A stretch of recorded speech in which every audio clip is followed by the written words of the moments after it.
Assalamualaikum warahmatullahi wabarakatuh. Bismillahirrahmanirrahim. Alhamdulillahirabbil alamin. Wassalatu wassalamu ala sayyidina Muhammadin asyrafil mursalin wa ala alihi washabbihi ajmain. Amma ba'du.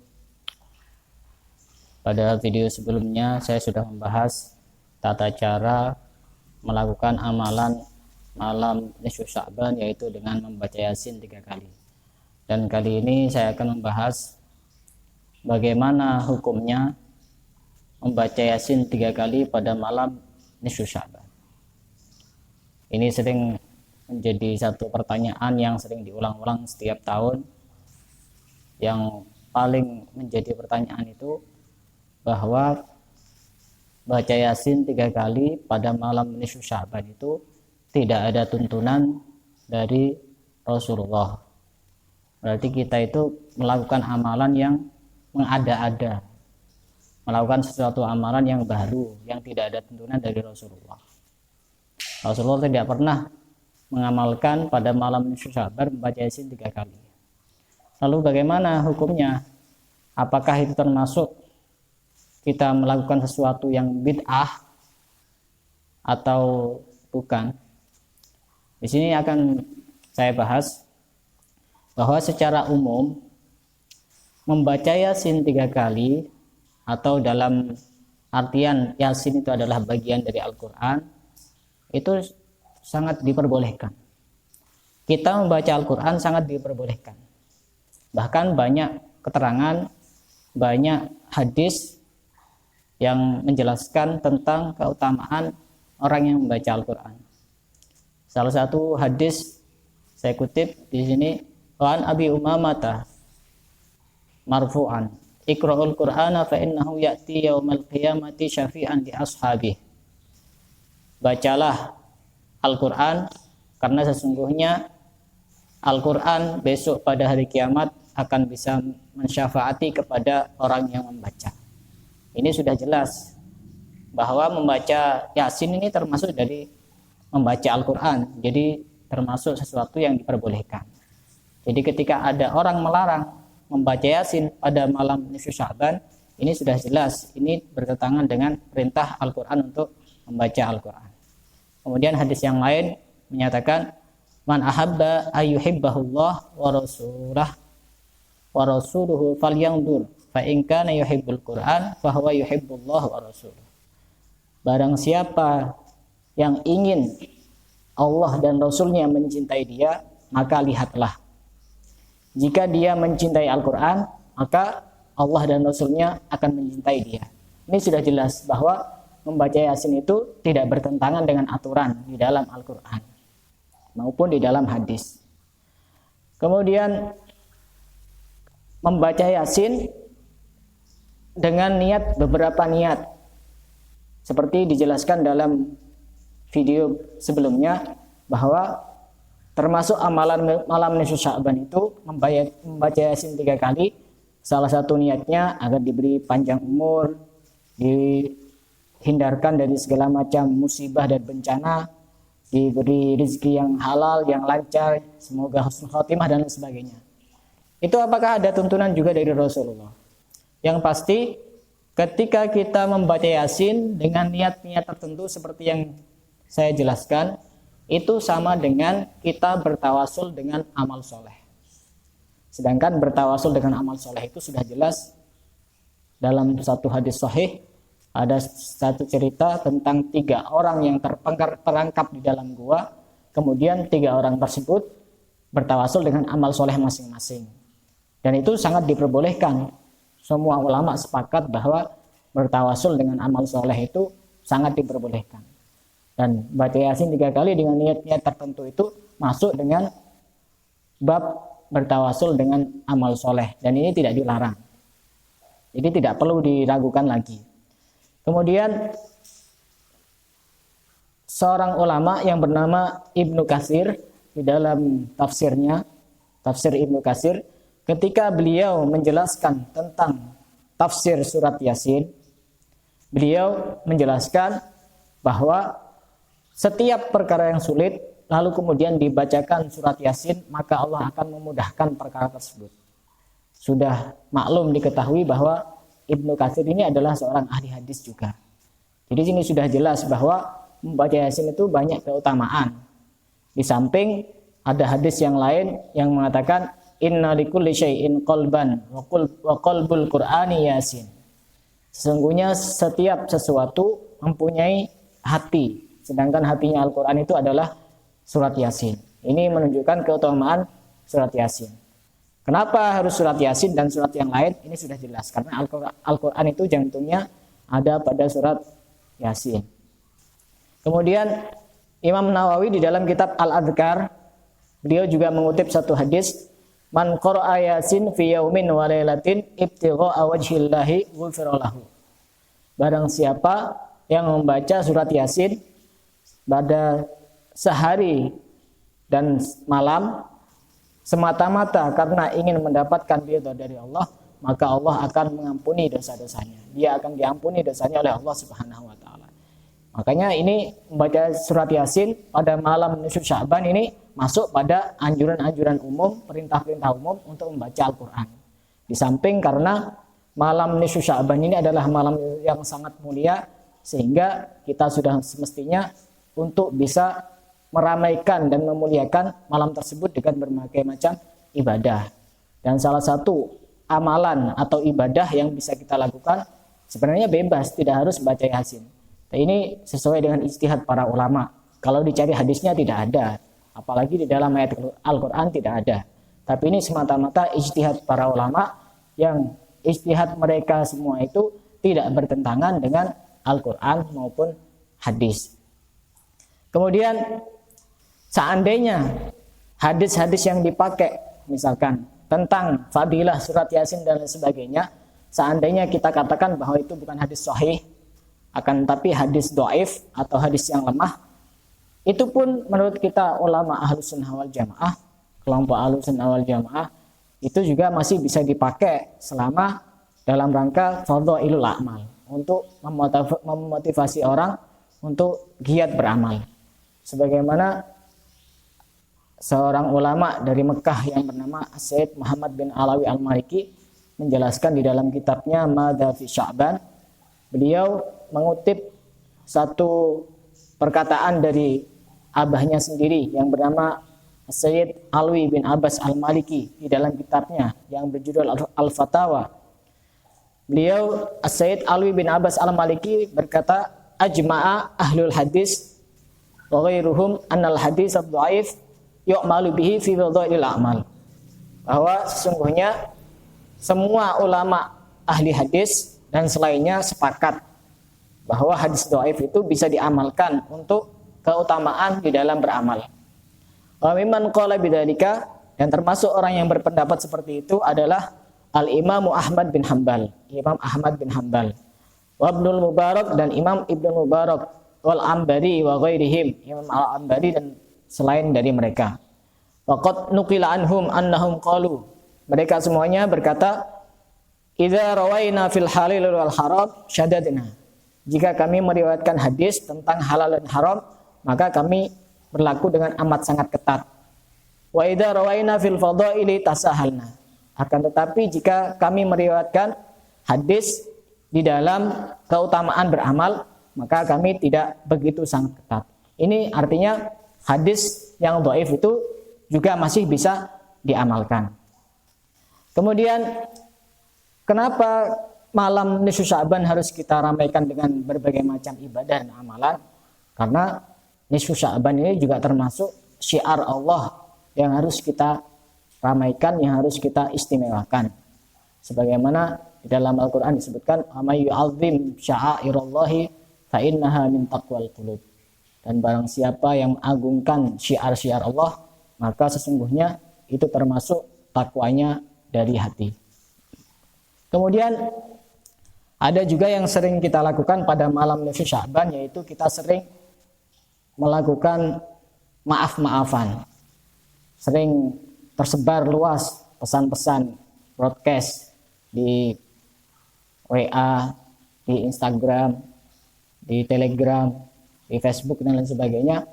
Sebelum datangnya malam nisfu Sya'ban, saya mohon maaf yang sebesar-besarnya. Bagaimana hukumnya mengucapkan seperti itu?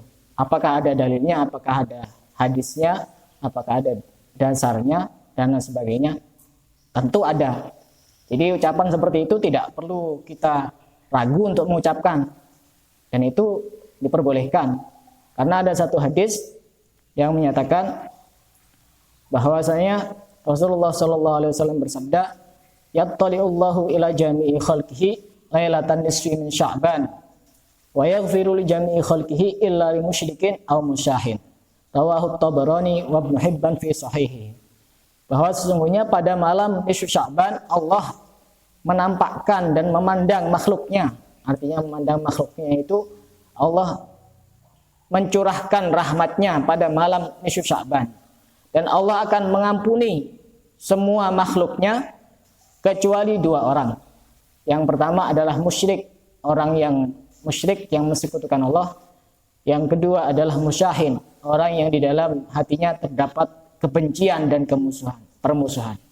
Itu artinya sudah semestinya orang yang ingin mendapatkan pengampunan pada malam nisfu Sya'ban sudah semestinya saling bermaaf-maafan. Jika kita punya salah kepada orang lain, hak kita adalah meminta maaf. Dan jika ada orang lain punya salah kepada kita, haknya adalah memaafkan. Dan ini tidak apa-apa, walaupun melalui WA atau lain sebagainya. Akan tapi jika masih bisa dilakukan secara langsung, maka itu jauh lebih baik. Dan kemudian setelah membaca surat Yasin, per setiap membaca surat Yasin satu kali itu ada doa khusus. Bagaimana, apakah juga diperbolehkan? Nabi kan tidak mencontohkan. Bagaimana itu, apakah boleh? Sudah jelas, berdoa itu tidak dilarang. Baik Al-Quran maupun hadis, tidak ada satupun yang melarang untuk berdoa. Permasalahannya, apabila doa tersebut tidak sesuai dengan apa yang diajarkan dan tuntunan Rasulullah, bagaimana? Doa itu bebas. Kita semuanya sering berdoa dengan doa sesuai dengan hajat kita masing-masing. Tidak ada yang protes, baik dari kelompok manapun. Dan sudah jelas di dalam Al-Quran perintah untuk berdoa. Ud'uni astajib lakum. Berdoalah kalian kepadaku, maka aku akan mengabulkan doa kalian. Di dalam ayat yang lain, Allah Subhanahu wa taala berfirman, "Wa idza sa'alaka 'ibadi anni fa inni qarib ujibu da'watad da'i idza da'an." Ujibu da'watad da'i idza da'an. Aku akan mengabulkan doanya orang yang berdoa ketika ia berdoa kepadaku. Ini sudah jelas perintah berdoa ada di dalam Al-Qur'an. Dan ini perintahnya umum. Bisa dilakukan setiap hari, bahkan setiap malam. Kapanpun bisa. Dan ketika orang berdoa pada malam nisfu Sya'ban, kenapa harus malam nisfu Sya'ban? Karena malam nisfu Sya'ban ini termasuk malam yang sangat mulia, sehingga ketika orang meramaikan dan memuliakan malam yang mulia, dengan harapan dia dijadikan menjadi orang yang mulia. Kemudian ada hadis juga yang menyatakan tentang perintah untuk berdoa.